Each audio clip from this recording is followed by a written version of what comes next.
গোয়েন্দাগিরি করো না, কারো পার্সোনাল স্পেসে নাক ঢুকিও না। যেটা তোমার ইস্যু না, যেটা তোমার বিজনেস না, ওখানে তুমি কবু যাবে না। কিন্তু আমরা এগুলো ভায়োলেট করে দিতে আসছে, কি বলেন, করি না? অন্যের কোনো বিষয়ে আমাদের আগ্রহ থাকে বেশি, এরকম এরকম থাকে না? এনএসইউতে আলহামদুলিল্লাহ এরকম কেউ নাই, আছে এরকম? কার পার্সোনাল বিষয়ে আমাদের কোনো ইন্টারেস্ট আছে? আছে না নাই? হাফ হাফ হয়ে গেছে, দেখছেন? আচ্ছা, অন্যের পার্সোনাল বিষয় জানতে খুব মন চায় কার কার, দেখি হাত তুলে ফেলছে কয়েকজন। আল্লাহ হেদায়েত দেখ আমাদেরকে। আচ্ছা, অন্যের পার্সোনাল বিষয়ে নাক গলায় না, এরকম কারা কারা, দেখি। মাশাআল্লাহ, মাশাআল্লাহ, মাশাআল্লাহ। ঠিক আছে, হাত নামান। ঠিক আছে, এবার দুইবারের একবারও যারা হাত তোলেন নাই তারা হাত তোলেন।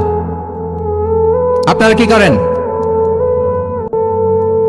আচ্ছা, তাহলে অন্যের পার্সোনাল ইস্যুতে আমরা আজকে থেকে নাক গলাবো